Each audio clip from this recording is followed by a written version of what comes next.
Constantine!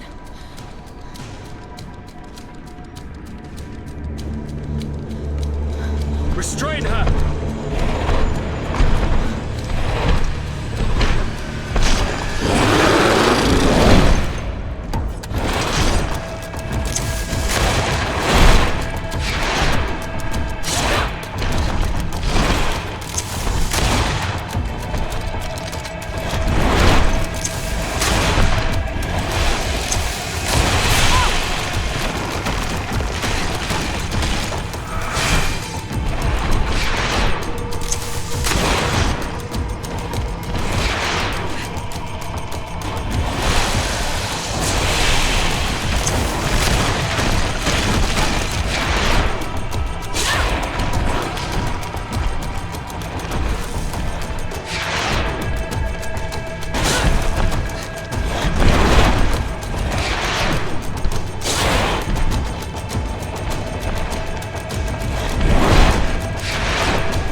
I do not desire your death.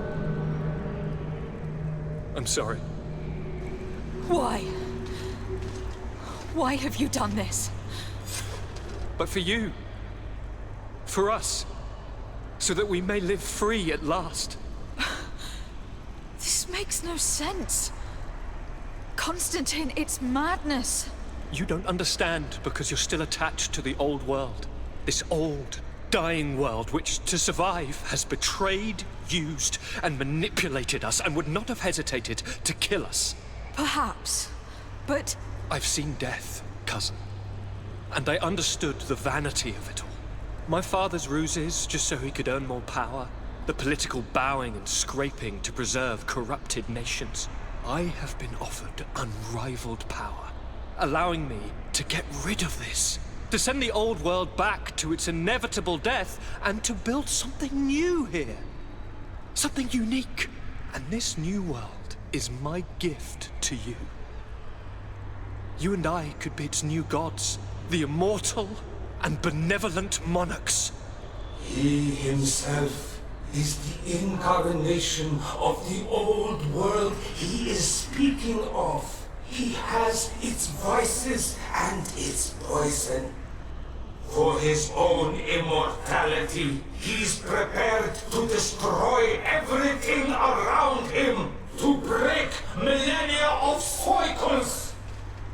I implore you, flesh of my land, think of all the lives that will come to an end to feed his pride. Don't listen to this old god. He's like all the others, after all, clinging to life. All you have to do is to bind yourself here, with me. And we will be gods together, forever.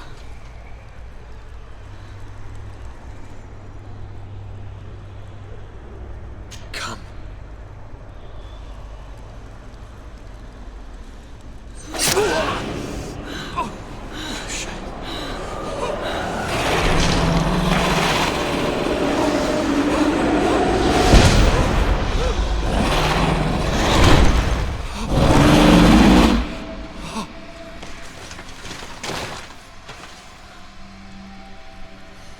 Good night, sweet prince.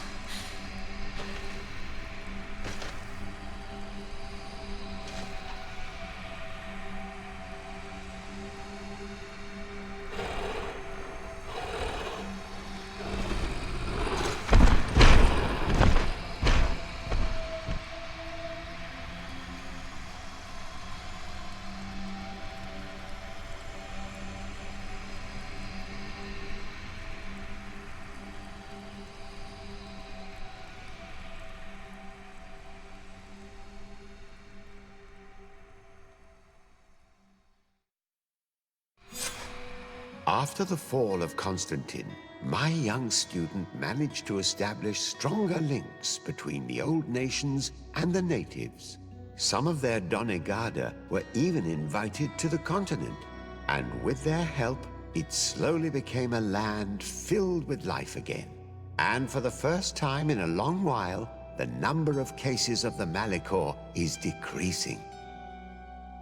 Those who bravely fought at Dorhad Genadu were celebrated everywhere.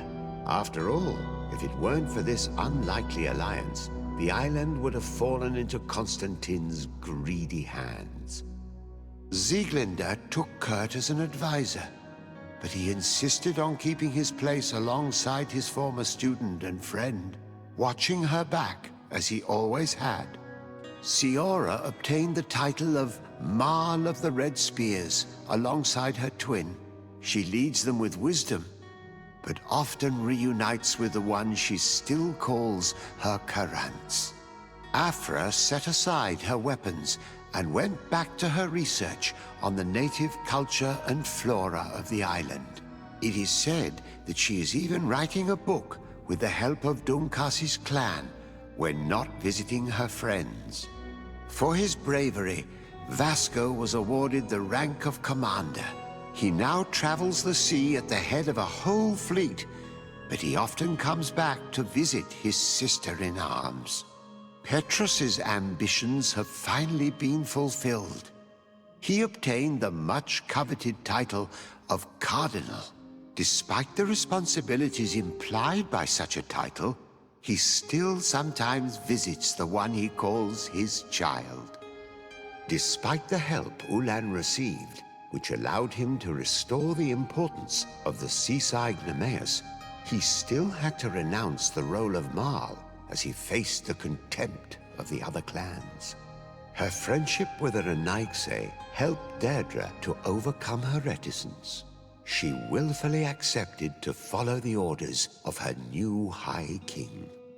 Dunkas and his people spent a lot of time with savants and theologians.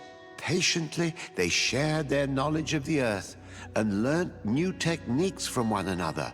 And in so doing, they restored balance between the new world and the old. Following the investigations revealing the horrifying practices of Dr. Asili, the Alliance changed their methods and even appointed an ethics council to oversee the work of its scholars. The public revelations of Saint Matthias's life led to a deep change in Ptolemy. The Ordo Luminis was dismantled for good, and the missionaries' purpose is now to establish dialogue rather than conversion. Aware that their culture of secrets would lead them to their demise, the Nords changed their methods. They welcomed numerous new recruits amongst them, notably natives. Under Sieglinde's control, the Guard returned to the honorable values that had made its reputation. And they did so all the more easily now that their shadiest members were out of the picture.